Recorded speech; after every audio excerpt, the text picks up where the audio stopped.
What's up everybody, GenExDividendInvestor here. In this video I'm going to show you multiple milestones I just hit in my 7-figure dividend portfolio, and then I'm going to tell you another investing rags to riches story of someone who built an 8-figure portfolio. Now, one of the secrets that has helped me stay excited to keep dividend investing over the decades has been celebrating various portfolio milestones. Things like having 100 or 200 or other nice round numbers of shares in a particular stock. Or having my portfolio hit another $1,000 a year in annual dividends is another occasion to celebrate. Or hitting a new round number of dividends per month or per quarter is another excuse for me to celebrate. Things like that. I bring my family into these celebrations so they gain some awareness of the portfolio and they get to celebrate with me as the portfolio hits various milestones. Life is hard, so I'll take any occasion to celebrate. We just do little celebrations like a family pizza and movie night. So in this video I'll be sharing 2 new milestones I just hit which were fun causes for celebration. The first milestone achieved has to do with everybody's favorite REIT, Realty Income. But let's talk about some news some of you might have missed me sharing on Twitter or on my community tab. And that's that Realty Income Management just announced a 0.2% dividend increase to $0.234 per share per month, which is $2.808 per share per year. The dividend is payable October 15th, 2020 to shareholders of record as of October 1st, and the ex-dividend is September 30th. Their press release announcing this increase quoted their CEO, Sumit Roy, who said, "We remain committed to our company's mission of paying dependable monthly dividends to our shareholders that increase over time." So while this 0.2% is a small increase, you need to recognize 2 things. Number 1, that Realty Income tends to increase multiple times throughout the year, and number 2, it's not a cut. So hopefully this signifies management's confidence in their ability to weather out the pandemic storm. Awesome. Going by pay date, we see on Street Insider that in 2017 they increased their dividend 5 times, and in 2018 they increased it 3 times, and then again 3 more times in 2019, and this will be the second increase for 2020. That also means this small bump will now increase my annual estimated dividend payout to be $51,182.46 a year. Okay, let's dive into my dividend tracker, then I'll show you the recent dividend transactions in my E-Trade brokerage, as well as the email notifications about O that get sent from E-Trade. Now, before I review this, I ask you to subscribe to my channel if you haven't yet, click the bell icon so you're notified when I post new videos, and please like this video. Finally, thank you for all of you that have used my Amazon affiliate link, which is in the description of this video. As an Amazon associate, I earn from qualifying purchases, which means I get a small commission after you click on my link and then shop for whatever you need. It's a great way you can support my content, as is signing up to be a Patreon member. Okay, let's go over this dividends received tracker. The first column is the ticker in alphabetical order. Then I have the logo. Then I have a spark line, which is a small graph where the height of the line represents the relative amount of dividends received, which are listed in the columns to the right, and the number of green graphs in each stock represent the number of payouts I've received. Then the next 9 columns are the months of 2020, so the furthest on the left is September, then to the right of that is August, etc. Each time a new month comes along, a new column gets automatically inserted. The gray highlighted cells represent when a stock's pay dates are, which is a new feature still in development. So Apple hasn't declared their next pay date yet on the data source I use, so it still has its August payout highlighted. And when you look in September, you can see the gray highlighted cells with zeros in them, which means that I haven't gotten a dividend from them yet, but I should based on their payout dates. So that means for September I should still get dividends from Goldman Sachs, Home Depot, Pepsi, and Travelers. I'm shooting this part of the video on Thursday the 17th, so by the time you watch this, a few of those remaining September dividends should have come in. Then at the bottom of each column is the sum of how many dividends in total I got for that month.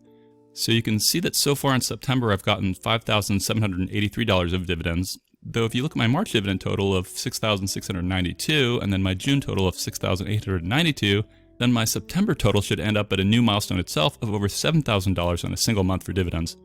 I may do a video on that new milestone if the estimate turns out to be accurate. Okay, let's zoom in on my Realty Income dividends received row. So the first fun milestone I'll share is that in September I finally broke over $300 a month of Realty Income dividends across my 2 accounts that hold it in, both of which are tax sheltered accounts. So in September I got $301 from Realty Income, and in August I had $299, and in July I had $298, all the way back to January where I had $284. You can often look at these dividend received trends to determine if an increase or cut has happened, or of course if I did a big buy or sell, which I haven't done in a while. It's pretty amazing to think that every month they're cash flowing $300 plus a month, and I don't need to deal with tenants or maintenance or anything. It just keeps flowing in. Of course, again, that's not guaranteed. Okay, let's move on to milestone number 2, and that one is with Duke, one of my favorite utilities. Now, unlike Realty Income, which pays monthly, Duke pays quarterly. So in March I received $984 that I dripped, and then in June I received $996 that I dripped, and then this month I finally got to a new milestone level of over $1,000 a quarter for Duke, as it dripped $1,028. Let's take a look at the emails I got from E-Trade for O and then Duke. So these are two emails I put side by side in the screenshot, one for each of my tax-sheltered accounts. In one tax-sheltered account, I received $134.91 of Realty Income, and then the other account on the same day I received $166.09 of O, taking me to that $301 total number. You can also see that in my other account, I got $310.24 of McDonald's on that day, which is one of the two accounts that I have McDonald's in. Okay, now let's take a look at my Duke dividend emails, which came in different accounts as well. So the email on the left is my taxable account, where I got a Duke dividend of $627.48. Then the email on the right is my tax-sheltered account, where I got a Duke dividend for $400.94, taking me to the total you saw on my dividends tracker of $1,028.42 in September across my accounts. Now let's take a look at my E-Trade brokerage account on their website using their transaction history feature. So this is my taxable account, where I filtered it to the last 30 days of dividends received. The way E-Trade does a dividend that you are dripping is that it lists it in two rows. One row for the cash you got. So for example, it shows I got $627.48 of Duke on September 16th in this account. And then the row above that is the drip in action, where it says it bought 7.3687 more shares of Duke. It normally shows you the price you got them at, which you can see in other transactions in this account shown below. Now let's look at the last 30 days of transaction history for one of my tax-sheltered accounts that has both Duke and O in it. So here you can see I got $400.94 of a Duke dividend, which bought 4.70835 more shares of Duke.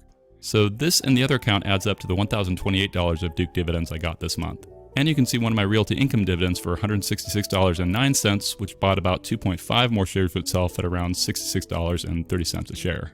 And here's another tax-sheltered account of mine, which shows I got $134.91 of Realty Income on September 15th, which bought 2.0347 more shares of O at $66.30 a share. Thus, those two accounts combined to the $301 a monthly payout I got from O this month. So 2 fun portfolio milestones. Number 1, getting over $300 a month in Realty Income dividends, and number 2, getting over $1,000 a quarter in Duke dividends, which now joins my quarterly AT&T dividend, which is also over $1,000 a quarter.